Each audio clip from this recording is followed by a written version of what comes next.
आप देख रहे हैं ऑनलाइन कंप्यूटर शिक्षा, जहां कंप्यूटर पढ़ाई जाती है सबसे आसान भाषा में। चलिए हम एक्सेल शीट पर वापस आ गए हैं। पिछली क्लास में हमने एक्सेल के बेसिक लेआउट को समझा था और एक्सेल में डेटा एंट्री करना सीखा था। आज हम एक्सेल में कुछ प्री मेड फार्मूला होते हैं उनको यूज़ करना सीखेंगे, जिसमें ऑटो सम, काउंट, मैक्सिमम और मिनिमम के फार्मूला हैं। तो आप फिर से उसी फाइल को ओपन कर सकते हैं जिसमें आपने डेटा एंट्री की हुई थी, और उसी में हम आगे देखेंगे टोटल, मैक्सिमम, मिनिमम और एवरेज निकालना। तो यहाँ पर एक्सेल शीट में आप देखिए, हमने पहले क्लास में क्या किया था, एक रिज़ल्ट बनाया था, ठीक है, जिसमें स्टूडेंट के रोल नंबर, स्टूडेंट के नेम, आप चाहें तो फादर्स नेम, मदर्स नेम भी ऐड कर सकते हैं डेटा में, अलग अलग सब्जेक्ट्स में उन्होंने कितने मार्क्स पाए, यहाँ तक हमने क्या किया था, एक सिंपल डेटा एंट्री की थी। ठीक है, अब हमें क्या करना है, इनका टोटल, एवरेज, मैक्सिमम, मिनिमम ये सभी निकालना है। तो इसके लिए हमें क्या करना होगा, इसके लिए हम सबसे पहले उस डेटा को सेलेक्ट करेंगे जिसका टोटल निकालना है। ठीक है, यानी कि सी से लेकर के जी तक के डेटा को सेलेक्ट करेंगे। इससे हमें एक स्टूडेंट का, जैसे यहाँ पर स्टूडेंट का नाम है राकेश वर्मा, तो उसका टोटल मिल जाएगा। और यहाँ पर हमें जाना है ऑटो सम के पास। तो देखिए राइट हैंड साइड पे हमें ऑटो सम का ऑप्शन मिल जाता है, इस ऑप्शन पे हमें क्लिक कर देना है। जैसे ही हम क्लिक करेंगे आप देखेंगे टोटल के नीचे इन सभी वैल्यूज़ का जिसे हमने सेलेक्ट किया था उसका यहाँ पर हमें टोटल मिल गया है। ठीक है, तो ऑटो सम के अंदर ही हमको सभी ऑप्शन मिलेंगे जो इस वीडियो में हम यूज़ कर रहे हैं, जैसे सम, एवरेज, काउंट नंबर्स, मैक्सिमम और मिनिमम। ठीक है, चलिए, तो सबसे पहले हमने क्या किया, टोटल निकाल लिया है। इसी प्रकार से सेकेंड डेटा का टोटल निकालने के लिए आप चाहे तो सेकेंड डेटा को सेलेक्ट करके यहाँ पर आपको ऑटो सम निकालने के लिए अंदर ऑप्शंस में जाने की ज़रूरत नहीं है। ऑटो सम के लिए आप यहीं बाहर में ही देखिए, यहाँ पर क्लिक कर दीजिए, तो यहाँ पर हमको ऑटो सम जो है वो मिल जाता है। यदि मुझे वर्टिकली इस तरह से ऑटो सम निकालना होता तो मैं यहाँ क्लिक करता नीचे और ऑटो सम पर क्लिक करता, तो मुझे वर्टिकली यहाँ पर क्या होता, ऑटो सम मिल जाता। ये एक्सेल में एक रेडीमेड फार्मूला है जिसे हम डेटा सेलेक्ट करके ऑटो सम निकाल सकते हैं। अब देखिए, मैंने आपको फर्स्ट वीडियो में फार्मूला बार के बारे में बताया था। तो फार्मूला बार में देखिए किस तरह से वर्क हो रहा है।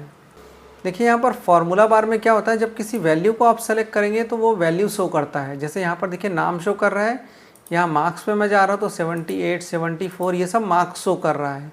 ठीक है, लेकिन जब मैं किसी फार्मूले पे जाता हूँ, कोई वैल्यू जब फार्मूले से आया है, तो फार्मूला बार में जाने पर आप देखिए यहाँ पर फार्मूला शो हो रहा है। तो इस तरह से हम ये भी जान सकते हैं कि हमारे शीट में फार्मूला कहाँ लगा हुआ है और क्या फार्मूला लगा हुआ है। देखिए यहाँ पर सम तो ऑटोमेटिक आ गया, लेकिन ये फार्मूला क्या लगा है इसमें फार्मूला जो ऑटोमेटिक क्रिएट हुआ है वो है इक्वल SUM सम, ब्रैकेट ओपन हुआ है, और C2।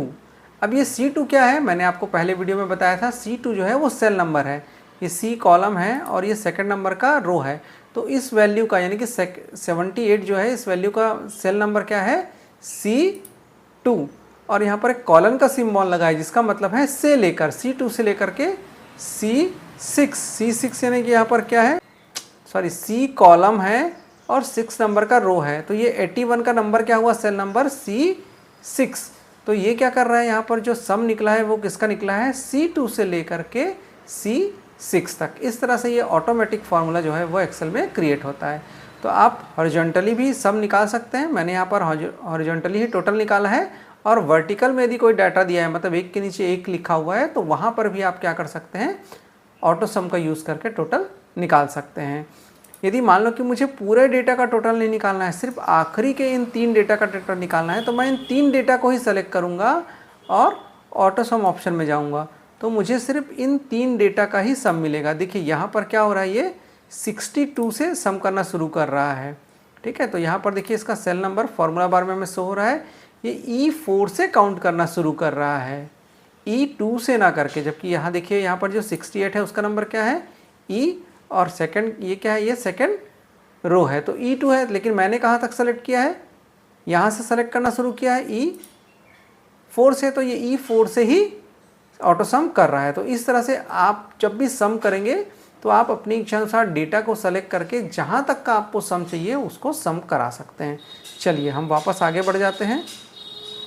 तो हमने टोटल निकालना सीखा, ठीक है, लेकिन आपको एक चीज़ बता दूं, सामान्य तौर पे हम एक ही यदि सिमिलर डेटा है, एक जैसा डेटा फॉर्मेट में बना हुआ है, तो हम क्या करते हैं, सिंपल एक ही वैल्यू के लिए, फर्स्ट वैल्यू के लिए निकालते हैं, और बाकी सभी का हमें ऑटो सम निकालना हो तो हम क्या करते हैं, यहाँ पॉइंट पे जाते हैं जहाँ कि आपको ऑटो सम वाला कर्सर मिलता है, यानी कि प्लस का सिंबल मिलता है।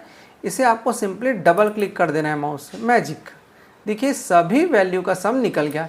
लेकिन इसकी विशेषता क्या है, आप जब फार्मूला बार को देखेंगे ये अलग अलग कॉलम के लिए रो के लिए निकला हुआ है। जैसे ये C3 थर्ड कॉलम के लिए निकला है, ये फोर्थ के लिए, फिफ्थ के लिए, ये अलग अलग रो के लिए टोटल निकला हुआ है। तो इस तरह से हम ऑटो फिल के द्वारा एक ही क्लिक से सभी का टोटल निकाल सकते हैं। इसके बाद नेक्स्ट हमें क्या निकालना है, एवरेज निकालना है। तो अगेन फिर से डेटा को सेलेक्ट कर लेते हैं।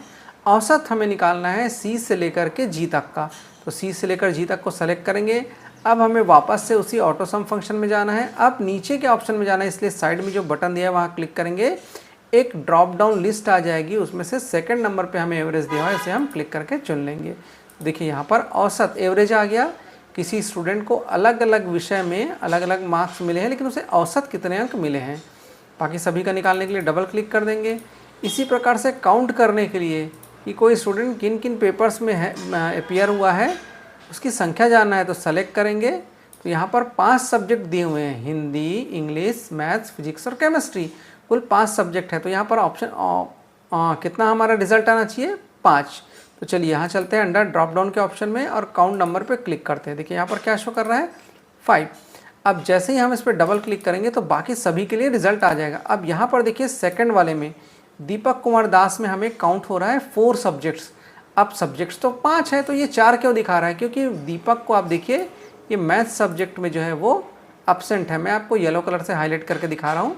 मैथ सब्जेक्ट में क्या है, दीपक जो है वो अब्सेंट है, इसीलिए यहाँ पर नंबर 4 काउंट हो रहा है। चलिए आगे बढ़ते हैं मैक्सिमम निकालने के लिए। यदि अलग अलग विषय में अलग अलग मार्क्स हैं तो उसको अधिकतम कितने अंक मिले हैं, ये जानने के लिए हम वापस जाएंगे ऑटो सम के फॉर्मूला में, यहाँ पर ड्रॉप डाउन लिस्ट में, और यहाँ से मैक्सिमम पर क्लिक कर देंगे। देखिए यहाँ पर मैक्सिमम कितने अंक मिले हैं, इंडिविजुअल स्टूडेंट का निकाल रहा है। जैसे राकेश वर्मा को मैक्सिमम 89 मिला है। बाकी सभी का निकालने के लिए डबल क्लिक कर दीजिए। तो जैसे ही हमने डबल क्लिक किया तो सभी स्टूडेंट्स का रिजल्ट निकल गया कि किसको अधिकतम कितने अंक मिले हैं।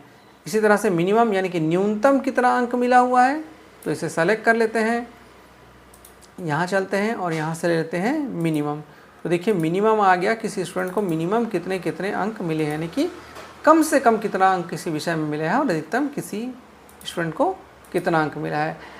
ये तो मैं स्टूडेंट्स को आसानी से समझ में आए, इसलिए इस वीडियो में मैंने आपको एक रिज़ल्ट के माध्यम से समझाया है।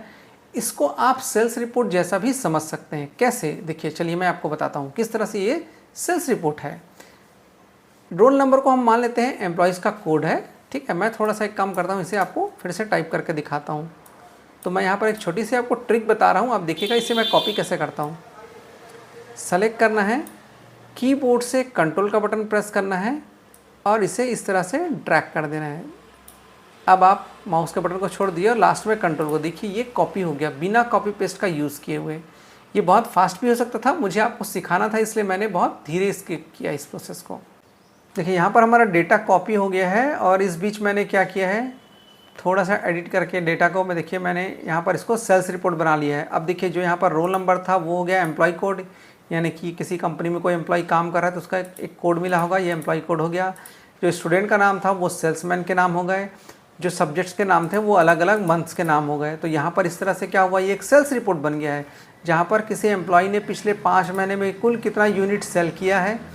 तो इसको यूनिट मान लेते हैं। एक जैसे मान लो कोई गाड़ी है तो 1 गाड़ी सेल की है, 2 गाड़ी सेल की है, 3 गाड़ी सेल की है, या कोई सपोज इलेक्ट्रॉनिक्स के शोरूम में काम करता है तो कितनी टीवी, एसी या फ्रिज उन्होंने सेल किया है, ठीक है। तो ये यूनिट दिखा रहा है, टोटल कितना 395 यूनिट सेल किया है।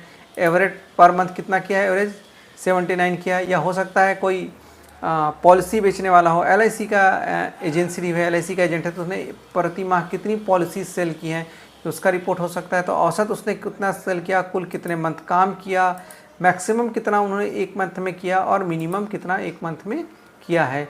तो इस तरह से हम कोई सेल्स रिपोर्ट या स्टूडेंट के रिजल्ट्स को एक्सेल शीट में बहुत आसानी से बना सकते हैं। तो उम्मीद है बहुत अच्छे से आपको ये वीडियो समझ में आ गया होगा। यदि आपका कोई डाउट है तो मुझे ज़रूर कमेंट में आप लिखिए, मैं उस डाउट को नेक्स्ट वीडियो में क्लियर करूँगा। चलिए मिलते हैं अगले वीडियो में। हैं।